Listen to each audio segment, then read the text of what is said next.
موسم الامتحانات ابتدى، وده بالنسبه لناس كتير موسم الخوف، موسم القلق، موسم الرعب. وانا الصراحه من كام سنه بالظبط كنت زيكم، فانا قررت ابدا مش هسيبكم لوحدكم. عندكم امتحانات هنشوف هنذاكر ازاي مع بعض. حساكم فكرتوني هسيبكم مثلا، خلاص سامحتكم. فعشان كده في فيديو النهارده هشارك معاكم كل الحيل، كل النصايح، كل التريكس اللي انا كنت بعملها عشان اجيب درجات كويسه. وبالمناسبه بنتكم بتعرف تذاكر قوي، يعني طلعت الاولى على المحافظه في 6 ابتدائي، الاولى على المحافظه في 3 اعدادي، في ثانويه عامه جبت 98%، ودخلت صيدله واتخرجت بامتياز. فعلى ما اعتقد انا مؤهله جدا ان انا اديكم نصايح عن المذاكره. يلا بسرعه على اول نصيحه. ثانيه واحده، انا هتحول لام دلوقتي، بتحول لام. ثانيه،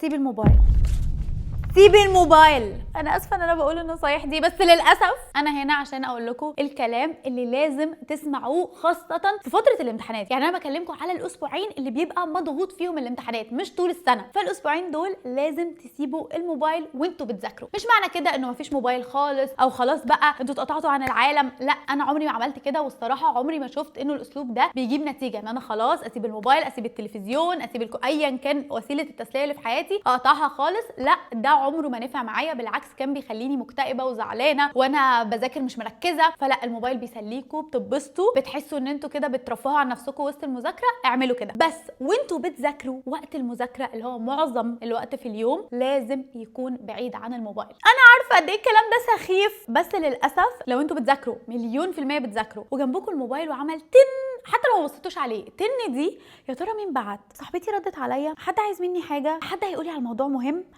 مفيش مواضيع مهمه دلوقتي، في مذاكره. انا بالنسبه لي وقت المذاكره مذاكره، وقت اللعب لعب قوي بقى. فصدقوني لو حطيتوا الموبايل على جنب وانتوا بتذاكروا هتبقوا مركزين قوي، والمعلومه اللي هتقروها مره بجد هتفتكروها. وفي نفس الوقت لما تيجوا تقعدوا على الموبايل هتحسوا ان انتوا مبسوطين اكتر، اللي هو انا ذاكرت ودلوقتي باخد وقت الراحه بتاعي وبنبسط. فوالله المذاكره هتتحسن جودتها قوي، وكمان قعدتكم على الموبايل هتتسلوا بيها اكتر. فليه ندخل المذاكره في الموبايل؟ ده على جنب وده على جنب. تاني نصيحه، جهزوا جو مناسب للمذاكره. ازاي نجهز جو مناسب للمذاكره؟ هقول لكم على حاجه غريبه، انا ما بحبش لما ابتدي مذاكره اروق الاوضه. ليه؟ اول لما ابتدي مذاكره واجي اروق، بعد الترويق بتعب، ببقى عايزه اقعد على الموبايل، ببقى عايزه اكل حاجه، ببقى زهقت. فبعمل ايه؟ بعد ما بخلص مذاكره اخر اليوم بروق الاوضه بالليل، فبصحى الصبح لما ببتدي مذاكره بتبقى الاوضه اوريدي متروقه. فده معنى ان انتوا جهزوا الجو المناسب. اول لما تصحوا تكون الاوضه متروقه، المكتب متروق، كل حاجه في مكانها، فهتبتدوا بسهوله جدا وما تحسوش انه في عائق في الاول مأخر عليكم وقت المذاكره. ده بيضايق جدا. والله انا بقول لكم على التفاصيل الصغننه اللي انا اخدت بالي منها بعد وقت طويل، فلو عملتوها مش عارفه،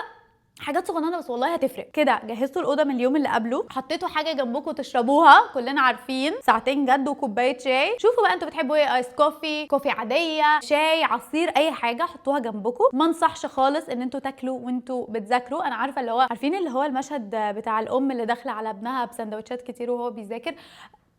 انا مش من النوع اللي بحب ولا اكل وانا بذاكر ولا اذاكر وانا باكل. يعني ما بحبش مثلا اكون مركزه في المذاكره وبعد كده كل شويه اخد قطمه كده اتوه من المذاكره، مثلا تعجبني قوي القطمه دي فاللي هو ادوخ. لا، ولا بحب ان وقت الاكل ده وقت راحه بالنسبه لي. انا بحب اقعد كده وقت الاكل وافتح اليوتيوب واقعد اكل وانبسط وكده، يبقى وقت استراحه، فاهمين قصدي؟ فما انصحش خالص انه المذاكره تبقى مع نفس وقت الاكل. هنذاكر ازاي؟ هقول لكم انا كنت بذاكر ازاي. بعدين بقى اكتشفت انه ده اصلا نظام في المذاكره الناس اخترعته، بس انا ما كنتش اعرف، انا كنت بعمل كده من نفسي. نظام اسمه البومودورو تكنيك. مش عارفه انتوا سمعتوا عنه قبل كده ولا لا، بس انا هحكيه لكم باختصار. هو بيعتمد على انه دماغ الانسان مش بتركز لمده طويله، هي دماغنا كده بتتشتت بسهوله. فهم بيقولوا ان الانسان ممكن يذاكر او يركز على تاسك معين لمده 50 دقيقه، بعد الوقت ده نسبه التركيز بتفضل تقل. فاحنا مش عايزين نذاكر ونسبه التركيز عماله تقل، فبنعمل ايه؟ نذاكر 50 دقيقه اللي هي بيبقى فيها نسبه التركيز عاليه جدا، نحصل اكبر قدر ممكن من المعلومات، وفجاه بعد 50 نوقف، خلاص مفيش مذاكره دلوقتي، ناخد بريك 10 دقائق كده، الساعه قفلت ونبدا تاني 50 دقيقه. فانتوا كده اخدتوا الوقت اللي انتوا مركزين فيه قوي قوي قوي قوي، واول لما تركيزكم ابتدى يقل وقفتوا مذاكره، استريحتوا 10 دقايق، رجعتوا التركيز لمستواه العالي تاني، وبداتوا 50 دقيقه تاني بتركيز عالي تاني. فمتخيلين لو عملتوا الحركه دي مثلا،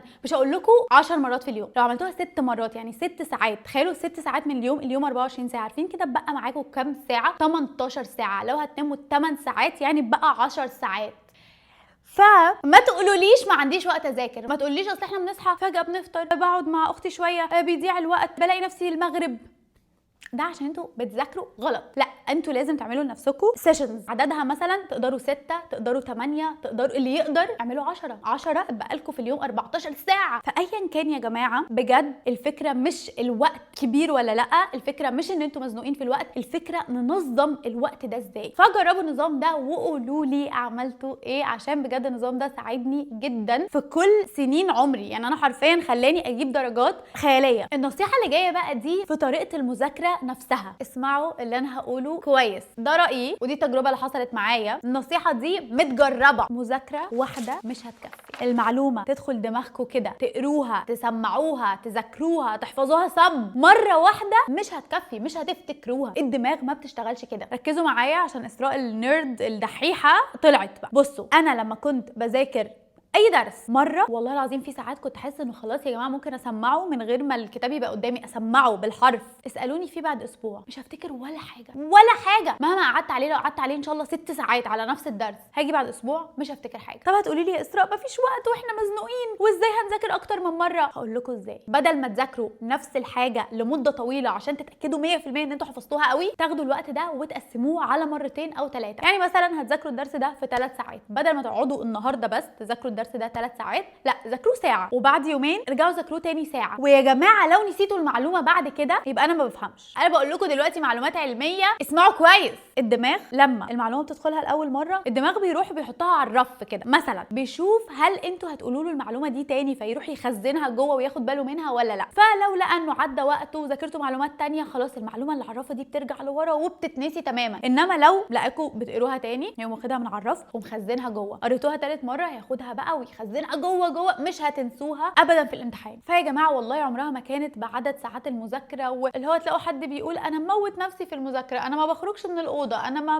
ما بخرجش، ما بستحماش، ما بسرحش شعري. والله بسمع ناس مسرحوا شعرهم، ساعات ما كنتش بسرح شعري، بس انا دلوقتي كبرت وبقول لكم الصح ايه. عشان ساعات كتير بندخل امتحان بنقرا السؤال ده احنا مذاكرينه، دماغكم كده جايبه لكم في الورقه دي اللي على اليمين في النص السطر الاولاني هي ايه بقى المعلومه. مفيش، دماغكم مش جايبه ايه المعلومه. بس فهو ده اللي احنا مش عايزينه يحصل. مره 2 3 يا سيدي، مره 2 مش لازم 3 على حسب الوقت المتبقي. بس ارجوكم بلاش مذاكره المعلومه مره واحده، دماغنا مش دفتر. النصيحه الجايه بقى للمعلومات الصعبه الرخمه اللي مش راضيه خالص تدخل دماغكم. في معلومات كانت كده اللي هو اذاكرها تاني مره وتالت مره، مفيش. ايه الحل؟ هو حل غريب جدا، بس هو ان انتوا تشرحوا لحد تاني الموضوع ده. اي حد بقى، مامتكم، اخواتكم، بابا، اي حد، صحابكم، تاخدوا المعلومات دي تشرحوها. ويا جماعه اتحداكم لو نسيتوها، اكتر معلومات الانسان بيفتكرها هي المعلومات اللي الانسان حاول يشرحها لشخص تاني. لو بتحاولوا توصلوا معلومه تفضل ثابته في دماغكم بطريقه مش طبيعيه. اكيد طبعا مش هتروحوا تشرحوا لاهلكم واصحابكم كل المعلومات عشان ممكن يتخانقوا منكم حرفيا ويقطعوا معاكم، بس انا بتكلم على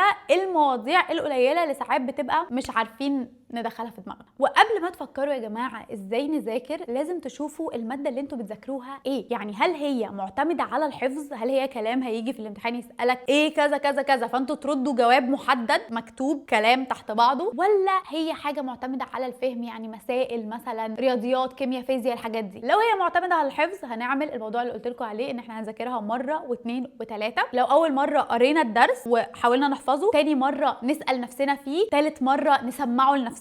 دي حاجه اسمها الاكتيف ريكول، يعني ان انتوا بتستدعوا المعلومه من دماغكم، بتجبروا دماغكم ان هي تفتكر المعلومه بره الامتحان، وده بيساعد قوي ان انتوا تفتكروا. تاني حاجه بقى، لو هي محتاجه فهم هنعمل ايه؟ هنقعد عليها نفهم الموضوع بالراحه كده، ناخد مساله مثلا عليها اجابه، خلاص تمام فهمنا الاجابه جت منين، شكرا. مسائل بقى، مسائل وبايدينا، لازم حل. مهما حد قال لكم انه ما عندكوش وقت، خلاص افهموا بس المساله دي بتتحل ازاي، وانتوا لما تدخلوا الامتحان هتفتكروها. يا جماعه ممكن ما تصدقوش الشخص ده، عشان الشخص ده غالبا بيبقى عايزكم تسقطوا. انا مش عارفه ليه. يعني ايه اقرا الحل وابقى فاهماه وانا لما ادخل الامتحان هعرف حل؟ على فكره في ناس كتير جدا ما بتعرفش تعمل كده. فلا، على الاقل كل نوع مسائل يبقى عليه حل 3 حاجات، عشان انتوا لازم تستخدموا ايديكم قبل الامتحان. ما ينفعش اول مواجهه ليكم مع المساله وطريقه حلها ما ينفعش تبقى اول مره في الامتحان. ازاي؟ دي مهاره لازم تتعلموها من قبل ما تدخلوا الامتحان. نصيحه كمان في ازاي نذاكر، وهي ما تعملوليش ملخصات. هفهمكم، مش عايزاكم تبداوا تاخدوا الدرس مثلا درس 10 صفحات، تعملوا لي ملخص في 5 صفحات. استفدنا ايه؟ عارفين استفدنا ايه؟ ان احنا اتكتبنا ونقلنا كتير جدا 5 صفح، اخد وقت طويل قوي وعمالين نكتب ومفكرين ان احنا بنذاكر، الوقت عمال يضيع يضيع يضيع، وفي الاغلب مش هترجعوا لل5 صفح دول تاني ولا هتلحقوا تقروهم. بعد ما تخرجوا في الامتحان هتشوفوا ال5 صفح دول ومش هتفتكروا انتوا عملتوهم امتى وهتقطعوهم غالبا. فارجوكم بلاش حوار التلخيص ده. طب نعمل ايه عشان نلخص الموضوع في دماغنا؟ ورقه صغنونه، يعني ورقه قد كده، هو الدرس 10 صفح تقدروا تلخصوه في ورقه قد كده. العناوين الرئيسيه، مثلا في عنوان رئيسي تحته عنوانين، كتبتوا العنوان الرئيسي وكتبتوا العنوانين، العنوان ده تحته كذا حاجه،